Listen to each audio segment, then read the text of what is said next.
जय हिंद दोस्तों। चलिए शुरुआत करते हैं। वीडियो को शुरू से अंत तक देखिएगा और वीडियो पे अपना प्यार दीजिएगा और चैनल को सब्सक्राइब करना ना भूलिएगा, ठीक है। इस वीडियो में पॉलिटी के मोस्ट इम्पोर्टेंट 15 क्वेश्चन है जो आपके वन डे कॉम्पिटिटिव एग्जाम के लिए मोस्ट इम्पोर्टेंट रहेगा, ठीक है। वीडियो को शुरू से अंत तक देखिएगा। चलिए शुरुआत करते हैं।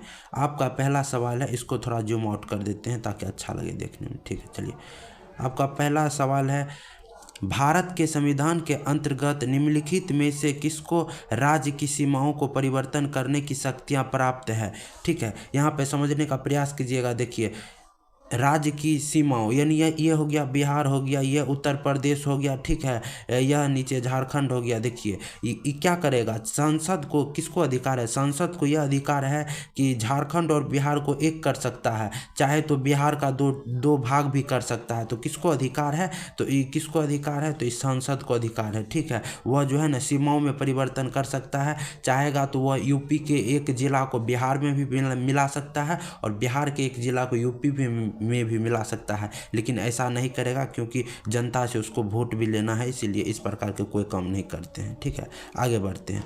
अगला सवाल है, राज्य पुनर्गठन आयोग ने 1 नवंबर 1956 को कितने राज्य तथा कितने संघ बनाए, ठीक है। देखिए 1956 ईस्वी में 1953 ईस्वी में जो है ना फजल अली आयोग आया था और 1956 ईस्वी पर उसके आधार पर जो है ना 14 राज्य और 6 केंद्र शासित प्रदेश बने थे। इससे पहले राज्य नहीं था, अंग्रेजों के द्वारा शासन किया गया था, तो पहले ABCD करके राज्य था, ठीक है। आगे बढ़ते हैं।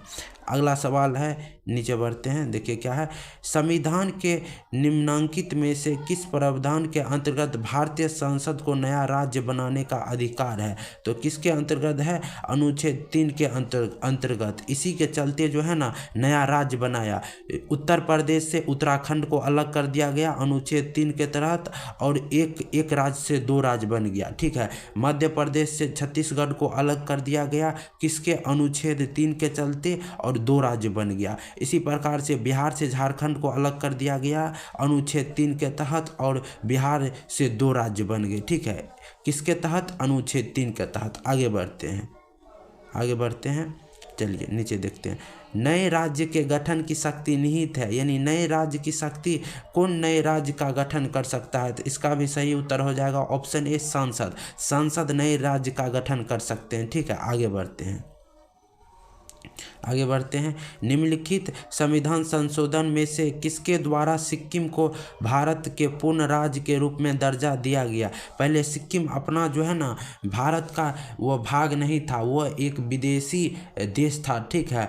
लगा कि सिक्किम को लगा कि चाइना जो है ना हमको मिला लेगा अपने में, वो मेरे साथ कुछ भी कर सकता है, इसी कारण सिक्किम जो है ना भारत के साथ मिलना पसंद किया और जो है ना पहले जो है ना उसको 35वें संविधान संशोधन के द्वारा जो है ना उसार सह राज्य बना कि हम 1 साल रहेंगे आपके साथ, कैसा लगेगा, अच्छा लगेगा तो हम आपके साथ राज्य बन के रह जाएंगे। तब जो है ना 36वें संविधान संशोधन के द्वारा 1975 ईस्वी में जो है ना सिक्किम को 22वां राज्य बनाया गया और भारत का वह 22वां राज्य हुआ, ठीक है। कब, 36वें संविधान संशोधन के द्वारा, ठीक है। आगे बढ़ते हैं। आपका अगला सवाल है, संविधान के प्रथम अनुच्छेद के अनुसार भारत है, भारत क्या है, भारत जो है भारत राज्यों का यूनियन है। यूनियन का मतलब क्या हुआ, पहले जो था ना, पहले देश जब आज़ाद हुआ था तो उस समय जो है ना ऐसे राज्य नहीं था। 552 टुकड़ों में यानी 552 जगह जो है ना सभी राजा अपना अपना भाग पे जो है ना कब्जा करके मतलब जो है ना एकदम राजा की तरह रहते थे। और तब जो है ना सरदार पटेल, VP मेनन और लॉर्ड माउंटबेटन के जो है ना सभी मिलकर जो है ना इसको क्या किए, एक करके और इसको क्या बना लिए, इसको यूनियन बना लिए। अर्थात भारत से कोई भी राज्य अलग नहीं हो सकता है, और ठीक है। और जो फेडरेशन क्या होता है, फेडरेशन जैसे पहले रूस जो था ना, रूस नहीं कहलाता था, उस क्या कहलाता था, USSR कहा जाता था, USSR कहा जाता था। और यह जो था ना एक फेडरेशन था, तो यह USSR 15 देशों में टूट गया और जिसका सबसे बड़ा भाग रूस बचा है, ठीक है।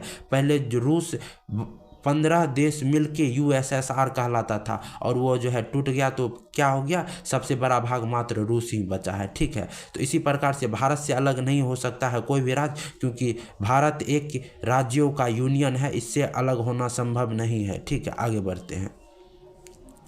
भारतीय संघ के अंतर्गत किसी राज्य को मिलाने का अधिकार किसे है, तो राज्य को मिलाने का अधिकार किसे है, संसद। संसद चाहेगा तो फिर से मिला सकता है, बिहार और झारखंड को फिर में एक कर सकता है, यूपी और उत्तराखंड को जो अलग किया था फिर उसको एक कर सकता है, और मध्य प्रदेश छत्तीसगढ़ को जो एक किया था चाहेगा तो फिर उसको एक कर सकता है। ठीक है, कौन कर सकते हैं, तो सांसद कर सकते हैं। आगे बढ़ते हैं। आंध्र प्रदेश एक भाषाई राज्य के रूप में गठित किया गया।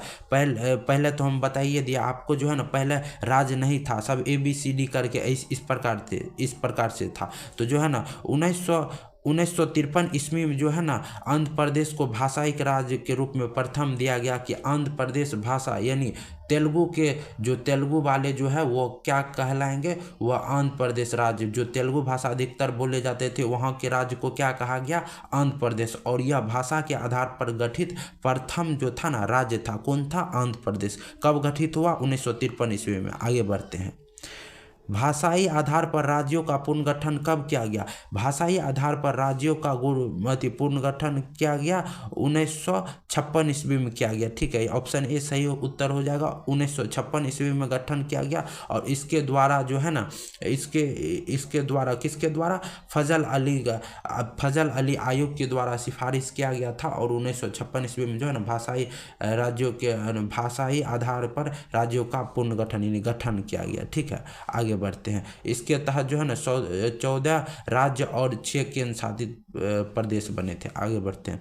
जम्मू कश्मीर और लद्दाख के 2 अलग केंद्र शासित प्रदेश घोषित करने के बाद कुल राज्यों की संख्या कितनी थी, पहले देखिएगा। जम्मू कश्मीर और लद्दाख को स्टेट यानी राज्य का दर्जा था। अब इससे राज्य का दर्जा हटा के उसको क्या कर दिया गया, केंद्र शासित प्रदेश कर दिया गया। तो उसको जब केंद्र शासित प्रदेश कर दिया गया तो भारत में कितने राज्य हैं, कितने हैं, 28 है। ठीक है, आगे बढ़ते हैं।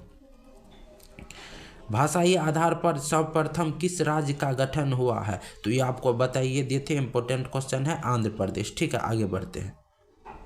भारत में कितने संघ शासित प्रदेश है, संघ शासित कहिए या केंद्र शासित प्रदेश कहिए। ठीक है, जिस पर डायरेक्ट केंद्र सरकार का पकड़ रहता है, कितने हैं, 8 हैं। ठीक है, आगे बढ़ते हैं। मध्य प्रदेश से छत्तीसगढ़ को कब अलग किया गया, कब अलग किया गया, तो इसका उत्तर हो जाएगा 1 नवंबर 2000 ईस्वी को मध्य प्रदेश को छत्तीसगढ़ से अलग कर दिया गया। ठीक है, और 9 नवंबर 2000 ईस्वी को जो है ना उत्तर प्रदेश से उत्तराखंड को अलग कर दिया गया, और 15 नवंबर 2000 ईस्वी को जो है ना बिहार से झारखंड अलग कर दिया गया। ठीक है, आगे बढ़ते हैं। आज़ादी के बाद भारत में कितनी देशी रियासतें थी, यानी कितने भागों में, 552 टुकड़े में देशी रियासतें थी, और हर एक भाग का अपना एक राजा होता था, वहाँ का अपना शासन करता था। ठीक है, आगे बढ़ते हैं। भारत से म्यांमार को कब अलग किया गया, तो देखिए कब अलग किया गया, 1935 ईस्वी में जो है ना भारत से म्यांमार को अलग कर दिया गया था। अपना भारत, अखंड भारत जिसको कहा जाता है, वो अखंड भारत कहाँ, कौन कौन उसमें भाग था, तो अफगानिस्तान था, म्यांमार था, बांग्लादेश था, पाकिस्तान था। इतने क्षेत्र को मिला के जो है ना अपना भारत क्या कहलाता था, अखंड भारत कहलाता था। ठीक है, तो कब अलग हुआ भारत से म्यांमार, 1935 ईस्वी में। तब तक के लिए इतना ही। वीडियो पे अपना प्यार दीजिएगा और चैनल को सब्सक्राइब करना ना भूलिएगा। तब तक के लिए जय हिंद।